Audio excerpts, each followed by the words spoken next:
All right, another day, another build. Here we go. Today we're going to be building a super high-end streaming PC for FOODBEAST. FOODBEAST is a leading authority and voice in all things food. As the name suggests, they do food news, videos, recipes, all that jazz, and they also stream. They actually stream a lot to their Twitch channel, including their Kitchen League series, which is fantastically entertaining. Highly suggest you guys check it out. They reached out to me a few months ago because they were trying to step up their streaming game, and so I built them a system initially. This guy right here in the SSUPD Meshlicious lovely mini ITX case, and this has been working out for them pretty well. It's got a Ryzen 7 3700X, RTX 2070 Super, 16 gigs of RAM, but they're trying to scale things up and they want to go with a dual system setup. So while we're still going to be keeping this in their workflow, I'm going to be building the second PC today, which is going to be way more high-end, and you guys are probably going to be jealous because it's going to make one hell of a gaming system too. Although that's not what they're using it for at all. I know, sad gamer noises. It's also worth noting that they're using an NDI setup, so rather than sending video signals via HDMI, for example, they're actually sending it over their network using Ethernet cables. So you can actually transmit video signal over like Cat5, Cat6, whatever cables, which is pretty cool. It streamlines the whole process, but they're gonna have like 8 connected cameras to this setup when all is said and done. So obviously we need something that's super powerful. They already have a 10 gig network. They already have that infrastructure figured out, but we are gonna have to include a 10 gig card in each of these systems, which is impossible to do right now in the Meshlicious PC because it's mini ITX. That single PCIe slot's already been taken up by the graphics card. So I'm actually gonna have to migrate this to a larger case. I'm actually gonna be using an O11D mini like that one, but that's gonna be for a different video. I might not even shoot that. I might just do that in the background behind the scenes. This video is going to be focused on building the other PC, which is over here. Before we continue, this video is brought to you by Kioxia. Kioxia actually has a rich history in the tech industry as being the inventor of NAND flash memory. But they also have a full lineup of SSDs for pretty much any occasion, whether you're looking to drop an NVMe drive into an enterprise data center or a crypto mining rig. Gaming PC, I meant to say game, son of a. With competitive PCIe Gen 3x4 speeds, the BG4 and XG6 series are well suited for gaming systems, while the CD6 and CM6 feature leading-edge PCIe Gen 4 performance for Milan and Ice Lake servers. To learn more about everything Kioxia has to offer, click on the link in the description below. For the CPU, we're going flagship all the way. Go big or go home, right? AMD Ryzen 9 5950X, 16 cores, 32 threads. This is the flagship Zen 3 chip right now, and it's freaking fantastic. Extremely fast. Now, NDI allows you to encode with NVEncoder as well, so they actually have their pick of the litter if they want to use the CPU or the GPU for live encoding. If they use the GPU, which I imagine they would, that's what I'm going to suggest they do, then that's going to free up a ton of CPU resources for all the other tasks they're going to be running simultaneously. For our motherboard, we have a Gigabyte X570S Aorus Master. This is an updated board. This is different than the X570 Non-S, so it's actually fairly new, but we're still getting all those good features. PCIe Gen 4. We have a 14+ 2-phase power design with a beefy heatsink on it. It's also got Wi-Fi 6E built in and a bunch of other bells and whistles. We have 64 gigs of crucial ballistics gaming memory, DDR4 3200 speed. I'll probably upgrade that, or overclock that to 3600 just to get it on par with what our 5950X expects. But this is a 2x32 gig kit, so they even have room for expansion if they wanted to scale up to 128 gigs in the future down the line, if they have the need for that at some point. Very nice kit there. We also have an NZXT E850 power supply, fully modular, 80+ gold. It is a digital power supply, so you can actually monitor, wattage, how much it's pulling from the wall and stuff like that through the CAM software. Kind of handy. We also have a P5 Plus from Crucial, 1 terabyte PCIe Gen 4. This is an update to the non-plus P5. P5 regular was Gen 3, now we're at Gen 4, so we're getting faster speeds both on the read and write, and 1 terabyte should be plenty for their needs against the streaming PC. I believe they already have like a server, where they keep all their data and stuff with lots of good redundancy. With 32 threads on board, our 5950X can get pretty toasty under heavy workloads. So for that, we're cooling it with a Corsair iQ H150i RGB Pro XT, 360mm AIO, and our GPU, Gigabyte Aorus RTX 3080 Ti Extreme. This is extremely awesome that I actually got one of these. Shout out to Gigabyte for providing this. This card is an absolute animal. It's got 12 gigs of GDDR6 memory, max covered cooling. That's from Gigabyte. It's using a triple fan design. fine. And one of the fans, I think the fan in the middle actually spins in reverse from the other two. And I think that creates extra turbulence that's supposed to aid in static pressure, so it covers 100% of the heat sink. As you might expect, we've got an aftermarket PCB, upgraded power delivery, all that good stuff. But we'll take a closer look at this card later on. And then for our case, we have a Lian LandCool 2 Mesh. Absolutely love this case. Did a build in it not too long ago, bringing it back because I just like it that much. Look at that front panel. You can just see through it, like right through it. That's how they should all look. Wide ventilation holes, tons of airflow is gonna be going through this thing when all is said and done. So those are the parts, pretty all-star lineup of hardware here. I'll put links in the description to all this stuff in case you're interested, but let's get started. Okay, I was actually debating on whether or not I was gonna do like a montage, like a build montage. Oh wait, why am I taking this off? I was gonna do a build montage, but I just decided that I'm just gonna build the system, walk you guys through it. We'll do a step-by-step type of thing. Obviously not a tutorial or guide even, but I know you guys like to watch because you're a bunch of sick puppies. There we go, 5950X in. It's almost like the build, you know, building a PC kind of like gives you the opportunity to warm up, you know, because the early parts go in so easy, you know? It's just, well, the build gets progressively more and more, I wouldn't say difficult, involved, tedious, time consuming. This is the easy part. Don't make me get out my iFixit kit. I will do it. Don't forget this. Got to peel off your little plastic wrap there. Otherwise, you're just gonna be insulating all that heat. That thermal pad will do nothing. And we need to screw that guy down. Do I have an M.2 screw on hand? I think this is it. And voila. Already got 3 parts installed. AIO is next. Oh wait, I have to take this bracket off. Corsair always ships their AIOs with the Intel bracket on by default.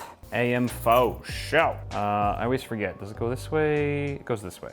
I actually really like the AM4 mounting system for this cooler, and for a lot of coolers like it, because you know a lot of these companies are using the same OEM and stuff, but I just love that it's only 2 screws. 2 screws as opposed to 4 on most coolers, and also the fact that it uses the stock mounting brackets. One less thing I have to remove. The AIO comes with a USB 2.0 cable that connects the pump to the motherboard. That way you can control the unit within the IQ software and stuff, which I don't think the FOODBEAST crew is probably gonna dabble with that. I don't know, unless one of them is really into RGB or something, but we'll wire it up for him anyway. I think before I put this in the case, I'm gonna mount the fans to the rad, but I have to figure out which way we're gonna orient this.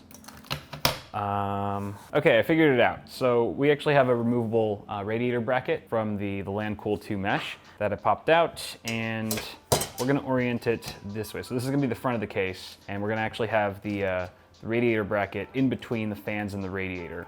And because this will be the right side of the case, where our cable management side will be, I'm gonna actually mount these fans in such a way where the cables are facing that direction. It'll be a lot cleaner and easier for cable routing that way. Pretty sure the AIO, yeah, I'm definitely sure the AIO takes the longest to install out of a build. Especially if you've got like a 360 rad, where you've got 3 fans, 4 screws each. It's a lot of screws. A lot of screws, plus the pump block, however long that takes to install. Fortunately, again, it's really easy on this one, but sometimes it ain't, depending on who you go with. Geronimo! Here we go. Thank you, pre-installed IO shield. One of my favorite things to have widespread adoption in recent years is the pre-installed IO shield. Another thing that just saves you a second or two. I think motherboard is the most boring installation, right? It's gotta be the most boring, because it's literally just screws. At least with the radiator, sometimes mounting the pump block can be kind of fun. Although it can also be a nightmare. If it's a nightmare, it's not boring, it just sucks.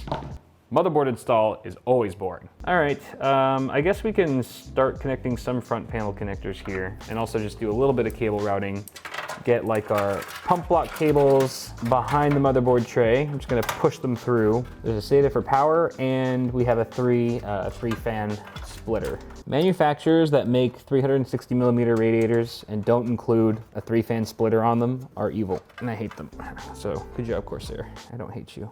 Got these NZXT case fans, 140s. Woo! Let's do it. These are from the Assassin's Creed build that I did not too long ago. These were included with the Valhalla H510 Valhalla case, but I removed them because I installed an AIO that had its own fans. But now these fans are getting a new purpose, and this system's already looking really nice. I mean, I knew it would, but Oh wait, this only does a one, why didn't I check that? I just assumed that somewhat mid to high-end cases have a 140 mount at the back. This is only a 120. Well, do we even need a fan back there, or is this one good?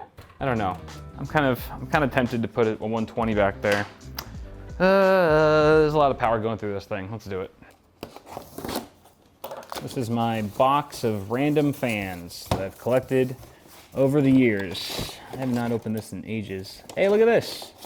We have an NZXT fan. It's definitely it's a much older case fan. Doesn't even look the same as the other one. I don't think we're gonna find one of those because all these fans are pretty old. All right, this fractal fan will do just fine. We got the Noctuas, but I don't know. They're not gonna match. You know what? You know what I just found? GP14 fractal. This will match this one. I'm sorry, I can't do it. I'm too much of a stickler. It's gonna bother me. I won't be able to sleep at night knowing that there's a PC out there that someone's using that I built with mismatched fans. I don't care about the ones in the front with the radiator because those aren't even, it's like in a totally different area of the build, but these fans are right next to each other. They gotta look the same. Okay, we're gonna start wiring some stuff up here. Just the little guys. Nothing too crazy yet until the power supply comes in, but first up is USB 2.0. That USB, oh gosh, the table's moving. A lot of earthquakes in California. You don't want one to hit and then this whole table just roll off and destroy the build. Happens all the time. Okay, USB 2.0 cable for the AIO. Ooh, we could wire up, okay, so we also have, coming off of the AIO pump block, we have a 3-pin fan connector. This is for our pump, but we're gonna plug this into the actual CPU, the main CPU fan header. Otherwise, the system won't boot. Then we have SATA for powering our pump, but we have to wait for the power supply to be in for that. We have the fan splitter, which we could use right now. HD audio. I never plug HD audio in for any of my personal builds, but I will plug it in for FOODBEAST because they might want front panel audio for whatever reason. So for our radiator fan cables, I'm thinking we can bunch these up in the top left corner here. So I'm going to pull all of the cabling towards this corner up here. I want to make sure that the headers on the fan splitter and the fan connectors themselves are not underneath the zip tie directly. That would just bunch it up too much. You just want wires only. Nothing but wire. That's pretty good. This cable was just not quite long enough to reach, so I'll just tuck him up here in the rafters. And don't give me no sass, boy, or I will cut you. What the fuck? Now, I usually recommend that people wait on their cable management until they have the power supply installed, because what will happen with most builders is that they'll start cable managing things, and then once they get their power supply in, they're like, oh wait, there's more cables that need to go in a lot of the places I've already zip tied up, and so they have to undo a lot of their work. But I'm pretty familiar at this point with where the power supply cables are gonna need to go, and which ones I can cinch down now, which ones I can't, so. You know, just got that experience, what can I say? Kind of a professional. All right, we are ready for the power supply. Already connected all the modular cables that we'll need, which includes 24-pin ATX, 8-pin of course, which you already have here. There is PCIe. I think our GPU has 3 8-pin connectors on it because it's a big boy. So we've got those wired up as well as a SATA cable for our AIO. Plug this guy in, get out of here, USB 2. Move aside, step aside, out of the way. Make sure that the fan is face down so that we're not suffocating our PSU. We do have ventilation at the bottom. There's a nice pull-out dust filter. It's a pretty thick filter. Sheet thick. And plug and chug. We're almost done with this build. This went by really quickly.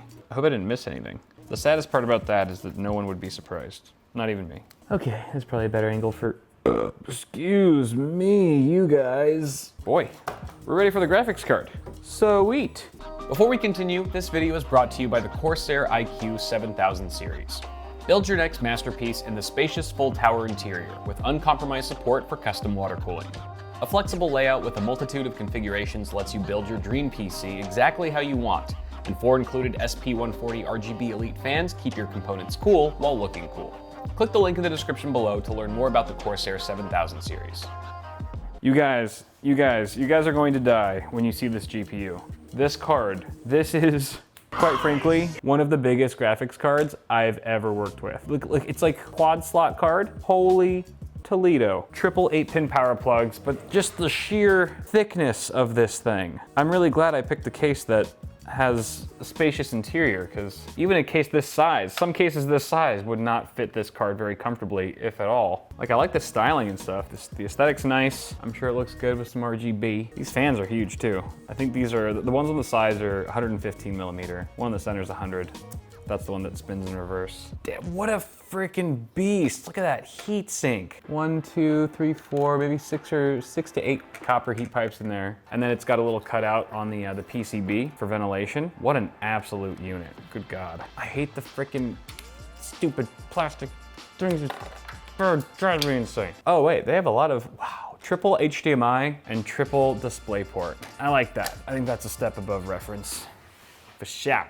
You know, this card is so big, it wouldn't have mattered if I passed the PCIe cables around the side here, because it would just cover it. But I'm gonna keep them right at the bottom. I think that just works. All right, I think we're all, oh no, last thing. The very last thing I do with any build, before I put the side panel on, if it applies, is to remove the plastic peel on the pump block. Always save that for last. Don't ever take this off at any other point in the build. There's no point. You're just gonna get fingerprints on it. It's never gonna look the same, and you'll be miserable. You'll be depressed. You'll hate yourself. And you'll die alone. Jesus Christ. All right, the build is done. Bum, ba-da-bum, bum, bum, bum, bum. Oh, and by the way, it's been running FurMark as well as Cinebench R23 simultaneously for the last 20 minutes now with the side panels closed. We'll talk about temps in just a sec, but even with those tests running, the system is quiet. It's very quiet. I mean, everything from the Corsair fans on the radiator to the GPU is just whisper quiet, which is great in a case like this because there's so much ventilation. There's a lot of sound leakage, which could get annoying if the fans are ramping up too much, but these are really quiet. The Fractal fans are doing a good job too. What is this, by the way? I mean, I appreciate the LCD on the GPU, but what is this supposed to be? Like an egg cracking? Like, I keep waiting for something to hatch out, but nothing ever happened. It's just cracking in perpetuity. Anyway, the system looks so mean. It looks like it's ready for battle. This card, seriously, is ridiculous. Of course, there's a little bit of sag. I think that's kind of expected, but not nearly as much sag as I thought there'd be, given the heft, weight, and size of this thing. It's just mean. Temperatures, let's take a look here really quick. 5950X, max of 68.8. I haven't even seen these numbers yet. 68.8, that's awesome. That's really good. Good airflow, good radiator, good AAO. RTX 3080 Ti, 70C. Hot damn, Gigabyte's been doing work. 70C on a 3080 Ti, run FurMark, and that's FurMark at 2560 by 1440, mind you. Hey, you know what? The system's pretty badass, and I think it's gonna serve FOODBEAST very well for their live streams, whatever else they need it for. It's gonna be able to handle it, so. Oh, and one thing I totally forgot to do during the build was install our 10 gig card, but there it is. I just popped it in after the fact. It's actually pulled from my Zenith 2 Extreme. It came included with that board from Asus. So there it is. It's good to go. What a beast, what a beast. And I hope FOODBEAST is gonna enjoy this PC as much as I enjoyed building it. I think it's gonna handle, I mean, I know it's gonna handle anything they throw at it. It's an absolute animal, and I hope, I really hope someone at the office there gets to game on it at some point. It would just be a shame not to. But that's gonna do it for this one, guys. If you enjoyed it, please toss a like before you go. Oh no, is my microphone all? Okay, it's fine, never mind. If you haven't already done so, go ahead and subscribe to the channel for more tech content coming at you really soon. Have a good one, guys. I will see y'all in the next video.